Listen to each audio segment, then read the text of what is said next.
দীর্ঘ ২৮ বছরের অপেক্ষার অবসান ঘটিয়ে বিশ্ব ফুটবলের সবচেয়ে বড় মঞ্চে আবারও ফিরেছে স্কটল্যান্ড জাতীয় ফুটবল দল। দ্য টার্টান আর্মি নামে পরিচিত স্কটিশদের বিশ্বকাপ অভিযান শুরু হবে আগামী ১৪ জুন হাইতির বিপক্ষে ম্যাচ দিয়ে।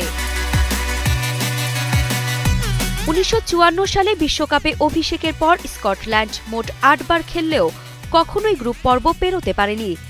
২৩ ম্যাচে মাত্র ৪ জয়, ১২ হার ও ৭টি ড্র, যার পরিসংখ্যান খুব একটা আশাব্যঞ্জক নয়। তবে এবার বদলে গেছে দলটির মানসিকতা ও আত্মবিশ্বাস। বর্তমানে দলের দায়িত্বে আছেন সাবেক ডিফেন্ডার স্টিভ ক্লার্ক, যিনি দলকে নতুন করে গড়ে তুলেছেন।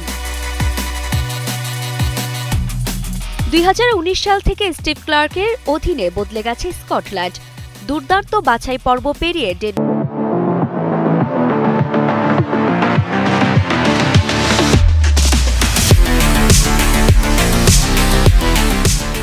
মার্ককে পেছনে ফেলে বিশ্বকাপ নিশ্চিত করেছে তারা। আর স্পেনের বিপক্ষে ২-০ গোলের জয় প্রমাণ করেছে স্কটল্যান্ড এবার লড়তে এসেছে। তবে গ্রুপ অফ ডেথ খ্যাত গ্রুপ এফে ব্রাজিল ও মরক্কোর মতো কঠিন প্রতিপক্ষ অপেক্ষা করছে তাদের জন্য। দলটির বড় ভরসা অধিনায়ক অ্যান্ড্রু রবার্টসন ও মিডফিল্ডার জন ম্যাকগিন। লক্ষ্য একটাই, হাইতির বিপক্ষে জয় আর মরক্কোর বিপক্ষে ইতিবাচক ফল এনে নকআউটের আশা বাঁচিয়ে রাখা। এখন পুরো ফুটবল বিশ্বের চোখ অতীতের হতাশা ভুলে এবার কি নতুন ইতিহাস লিখতে পারবে the tartan army? Arifa Jahan, Kaler Kantho sports.